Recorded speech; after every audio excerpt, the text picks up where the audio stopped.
So we're here with Ken McDougall from Moose Jaw, Saskatchewan, one of the great Avena growers. So, Ken, can you just tell us a little bit about your farm and how long you've been farming and what you do there? Okay, so McDougall Acres, it's a 101-year-old family farm located just east of Moose Jaw, Saskatchewan, and we're family-owned, family-run. Me and my wife and my brother and his wife are the owners of McDougall Acres, and together we farm about 6,400 acres of deeded and rented land,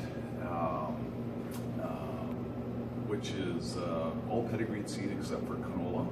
So at least 2/3 of our land every year is grown on to pedigreed seed, and out of those acres we grow Avena Oats. Okay. So with our farm we also have we run a seed plant. Obviously we have our own cleaning capacity, and we have an ingredient business as well, smaller than Avena of course, and we have a export business. Okay. And how long have you been farming with Avena? So I think we became shareholders 9 years ago originally. So we've been growing under the Purity Protocol for, I think it's 8 or 9 years. Okay. And how does growing under the Purity Protocol compare for a farmer with regular farming practices? What's different about it, would you say? Well, I guess it's a lot more planning, of course, and we're quite used to that being pedigreed seed growers, where we have to plan our rotations very specifically. We have to think about what was grown for the last basically 4 years on that same piece of land. So for commercial growers, it's obviously a bit more of a challenge just because they're not used to doing that. They're not worrying necessarily about what was the stubble or the previous year's stubble with their crop rotations. But for us, we're quite used to that. What we do with Avena is we actually grow oats on land that only has oats. So we never have another cereal on that land now. So we've set aside basically 3 fields on our farm that we only grow oats on as a cereal. Oh, okay. So you go beyond the 3-year rule even, so you never grow a gluten-containing crop? We don't grow a gluten-containing crop on those fields anymore now. So that's really allowed us, it's eased our rotation. We do grow a portion of pedigree and conventional on those acres of gluten-free oats, so that we can sell some into the pedigreed seed market and sell into the Avena commercial market. So it gives us a huge amount of flexibility and allows us to not worry about contamination on those fields, because that's all we grow in those fields. And we normally store that grain, because it's in one area of our farm, we normally store that grain in the same bins as well. We'll store it dirty in those bins, clean those bins extremely well, and put the clean grain back into those same bins again. So okay, great. Well, that's a great system. Yeah. And so can you describe a typical growing season under the Purity Protocol? What are some of the main events that happen? When does it start, and up to the time of delivery? Well, we start with the rotation plan, but of course that, like I just explained, that's quite easy. Then from us, it's making sure we source the right seed. We're sourcing only from preferred seed growers that might have a registered or a foundation variety that we know is also gluten-free. From there, when it comes to seeding time, we would never grow oats after seeding a cereal, because we are durum and wheat growers in our area. So of course we have to plan what we're seeding and when to fit in the oats into that seeding rotation. The land is prepared no differently, because we know that land only had oats on it in the last 7 or 8 years, so that's really not an issue. But the equipment is completely cleaned out between varieties. Whether it wouldn't have been a cereal before we seed oats, but it's still a complete major pedigreed clean out, just as if we were going from one lentil to another lentil. We do a major clean out. From there, of course, farming the land. Oats is quite easy to grow, but very specific. We're very paranoid about wild oats. Of course, we're obviously paranoid about gluten, and the inspection process we find to be extremely valuable. We deal with the same inspectors that we have for the last number of years, and that's they're very fussy, very professional. We really appreciate that. So what they tell us, we believe, and we walk the fields with them normally.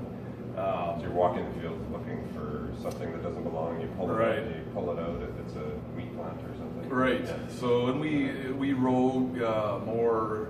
We rode more as the pedigree is higher, so that we're very comfortable with what we produce. So and Calvin and Shelley are a very valuable tool. They're very they're very fussy, and they'll find stuff that we don't find and take us back to areas that we have to cut out areas we do, but we normally can rogue problems out, and very, very good people to work with, and I really highly recommend them. So then from there at harvest time, we always seed our oats fairly early so that we can be harvesting them before any other cereals are harvested. So we're normally harvesting them after a pulse crop or after a canola, and extensive cleanouts. We have high volume air compressors that we use for cleaning our equipment, whether it's our trucks right through the combines, conveyors and augers, of course. And changeovers normally take us about a day to switch to oats. So that's ripping apart the 3 combines, and sometimes water is required, but normally it's just air. Once the combines are prepared, we of course then do a flush, and that flush will vary depending on how we feel. If there's any concerns at all, the flush will be bigger, but there's always a major flush that goes right into the feed market before we start threshing the Avena oats.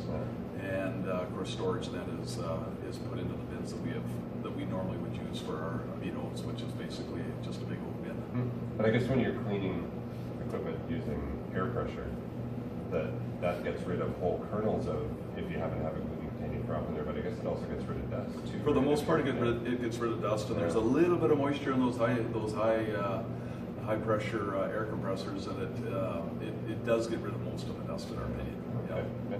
So once it's in storage and then we call it in for delivery to our plant, how does that work? Well, of course, once it's in storage, we then send our samples into Avena for the pre-cleaning testing, and of course, nothing is done until we're satisfied or comfortable that Avena is going to be okay with our oat samples. So at that point, then we would start the cleaning process, which means fitting it into our plant in regards to when we're going to clean versus what we've been cleaning, that type of thing. We're pedigreed seed growers anyway, so we have major cleanouts are very natural for us. But so we then clean and size our oats, gather, of course, representative samples, take that product to storage, and wait for the results, and then from there book in with Larmy to deliver. So once you're into the process, it's a very natural process. There's times and schedules to adhere to, but it's just a normal process that we find efficient and easy to work with. Yeah. Well, normal after you've been doing it for 10 years. Yeah, it's right. Normal. Yeah. It does take a lot of practice. It does. Yeah. That's right. Okay. And can you comment too about environmental sustainability matters to a lot of people. It's very important in farming. So what are the kinds of things in modern farming at your place that you do that help sustain the environment? Well, I guess with oats, another thing that we like about oats is it would normally require much less fertilizer, even though some of these new varieties allow us to push the limits a little bit, but we would normally probably be 20 or 25% less nitrogen that we apply with the seed. Right. As far as a herbicide, there's only a broadleaf product that can be used, and it would only be one pass. So that's a significant savings to the environment in regards to a chemical application. We normally do put a fungicide on, which is no different than most other products, other than it would only ever be one fungicide out if there's enough moisture to warrant that, versus some crops where there might be 2 or 3 fungicide apps required. So, and we normally would straight cut our oats as well, so there's some fuel savings at that point. I guess environmentally, that's really all I could comment on it. So it's a cheaper crop to grow, which I guess would affect the environment. And you're rotating crops on fields, I guess, too. Does that help reduce input costs sometimes?